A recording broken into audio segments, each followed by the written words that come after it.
छीनने गरीबों का हारने वाला बैठा है, मुल्क के खजाने पर नाक काला बैठा है, होंठ सबके जलते हैं और जिगर भी जलते हैं जब से तख्ते दिल्ली पर ये चाय वाला बैठा है। प्यार और विश्वास का हर एक सहारा मर रहा है, मोह माया की लगन में विश्व सारा मर रहा है, स्वार्थ के रिश्ते टिके हैं झूठ की बैसाखियों पर। भाई तो जिंदा है लेकिन भाईचारा मर रहा है। सबसे बड़ा भ्रष्टाचार, सबसे बड़ा अगर कोई कौभांड अगर हिंदुस्तान के अंदर किसी ने किया तो भारतीय जनता पार्टी ने किया, जिसने भाईचारे को खत्म कर दिया है। जिस तरह से 15 लाख की बात झूठी है, जिस तरह से इनका कुशासन सच्चा है, शासन झूठा है, उसी तरह से हिंदू मुस्लिम जो ये कर ये देश पर काबिज होता है। कौन मुसलमान यहाँ पर जितने खड़े हैं, कौन पाकिस्तान से जंग नहीं चाहता? अगर तुम्हारे में ताकत है, आज नहीं कल ताउन जलजला कहीं तूफान आएगा, हर सिम से तबाही का सामान आएगा। जब तुमसे हो सकेगी ना भारत की हिफाजत, तब सरहदों पे लड़ने मुसलमान आएगा। डरेगा नहीं मुसलमान। क्यों? तुम हिंदू मुस्लिम मत करो, पाकिस्तान का नाम मत लो। पाकिस्तान तो जब जाना था ना, तब हमने पाकिस्तान को हमारे बुजुर्गों ने लात मार दी।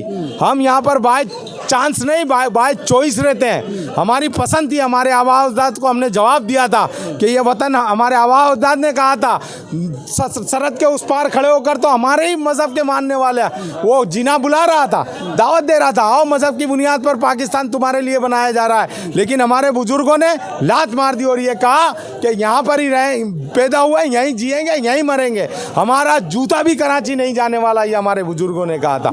उसके बावजूद भी ना जाने बार बार हमसे ही सर्टिफिकेट मांगे जाते हैं। चुनाव आता है, हिंदू मुस्लिम कर दिया जाता है। गयासुद्दीन भाई को मुस्लिमों जितने मुस्लिम वोट देते हैं, हिंदू भाई भी वोट देते हैं। क्यों? क्योंकि उन्होंने उनके काम को देखा है। और देश को इंसानियत की ज़रूरत है, देश को मानवता की ज़रूरत है, देश से महंगाई दूर करने की ज़रूरत है, देश से भ्रष्टाचार दूर करने की ज़रूरत है, देश से बलात्कारियों को सजाएं देने की ज़रूरत है, न्याय नाई के उनको पनाह देने की ज़रूरत है। तुमने तो सैकड़ों बलात्कारियों को पनाह दे रखी है इस मुल्क के अंदर। लोगों का न्याय तंत्र से विश्वास उठ गया इस मुल्क के अंदर।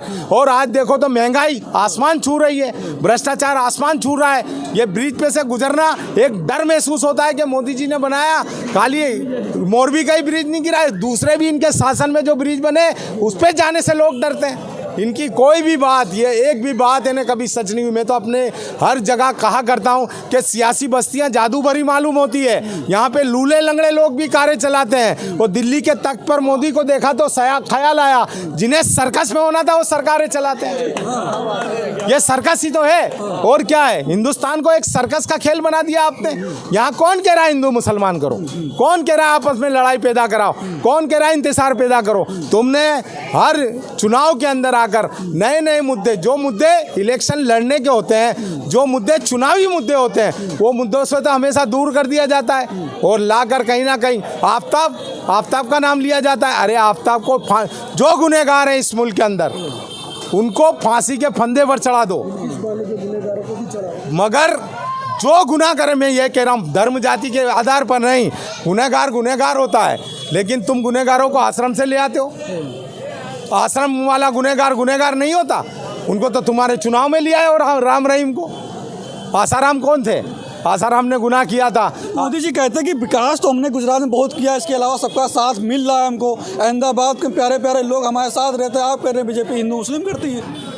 देखिए, लोग कहते हैं हिंदू मुस्लिम तो हम करते नहीं है, सबके साथ लेकर चलते हैं। ये खाली इशाक शेख नहीं कह रहा, पूरी दुनिया ये जान चुकी है। और ये पूरी दुनिया कह रही है कि नरेंद्र मोदी के पास हिंदू मुसलमान पाकिस्तान के सिवा कोई नारा नहीं है, कोई नारा नहीं है। मोदी जी तो कहते हैं हम खाली विकास की बात करते हैं, विकास के नाम पर हमको वोट करिएगा।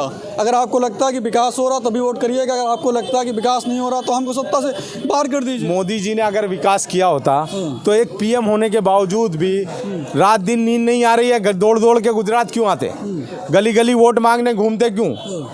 क्योंकि जानते हैं उन्होंने गुजरातियों के हाथ में भीख मांगने का कटोरा थमा दिया है। छीनने गरीबों का हारने वाला बैठा है, मुल्क के खजाने पर नाक काला बैठा है, होंठ सबके जलते हैं और जिगर भी जलते हैं जब से तख्ते दिल्ली पर ये चाय वाला बैठा है।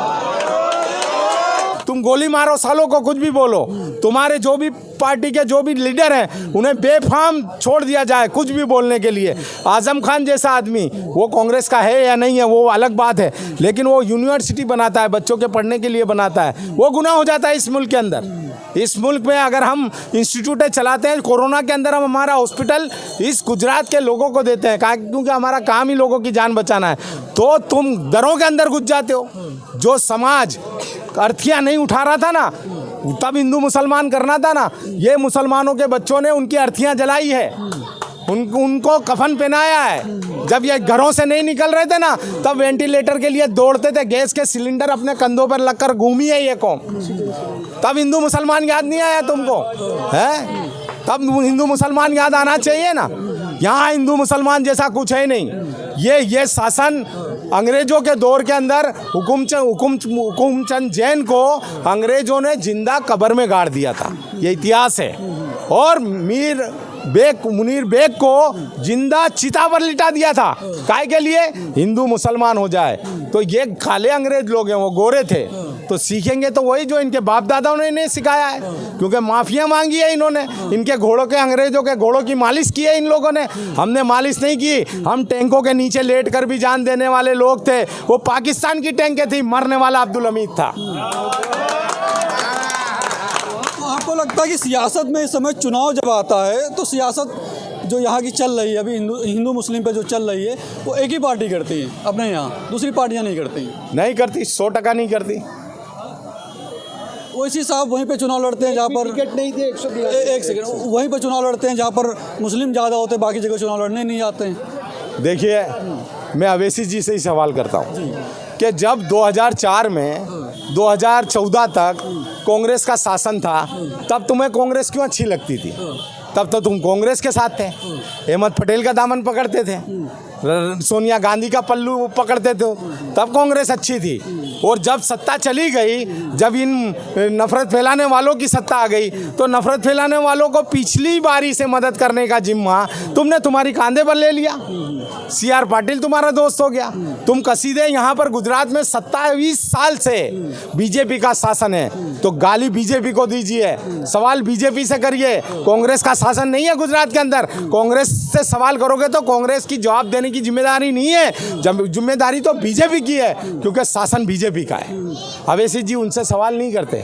अवैसी जी सवाल किनसे करते हैं? जो स्क्रिप्ट लिखी हुई आती है वो सवाल करते हैं। आज यहाँ पर 5 लाख इंजीनियर पैदा होते हैं गुजरात में, 5,000 लोगों को नौकरियां नहीं मिलती, और आप गुजरात मॉडल दिखा रहे हैं। जब गुजरात आते हैं तो दीवारों को छुपाए, वो गरीब झुग्गी झोपड़ियों को छुपाते क्यों हो मोदी जी? वो पर्दे क्यों दिल्ली से लेकर आते हो यहाँ? अगर तुम्हें दिखाना ही है गुजरात की असलियत, तो 4 वाट पर कोई दिन आ जाओ। यहाँ की गरीबी दिखाते हैं हम तुमको, यहाँ का भाईचारा दिखाते हैं, यहाँ का विकास दिखाते हैं। चलो मैं ले चलता हूँ, आप कल मेरे साथ चलिए। क्या गुजरात का विकास है मेरी नज़र से देखिए। गुजरात में भी गरीबी है, ऐसा आप कह रहे हो? क्यों नहीं है? गरीबी नहीं है तो ये जन आंदोलन जो हो रहा है, मैं कह रहा हूँ 125 सीट आएगी, ये जन आंदोलन है, ये आक्रोश है। ये जो महंगाई की मार है, वो कहते हैं ना कि GST ने खींची मेरी खाल मुबारक, मुर्गे की तुम्हें टांग मुझे दाल मुबारक, वाला मामला है। आपको लगता है गुजरातियों को भी महंगाई लग रही है? गुजरातियों का पैसा बहुत है, महंगाई इनको नहीं लगती गुजरातियों को? ये जो बात करने का सलीका है मोदी जी का, मोदी जी जो झूठ बेचते हैं, उनका जवाब तो इशाक शेख के पास सच के अलावा कुछ नहीं मिलेगा। उनके झूठ का तो पूरी दुनिया लोहा मान चुकी है। झूठों ने झूठों से कहा है सच बोलो, सरकारी ऐलान हुआ है सच बोलो, घर के अंदर झूठों की एक मंडी है, वो दरवाजे पर बोर्ड लगा है सच बोलो।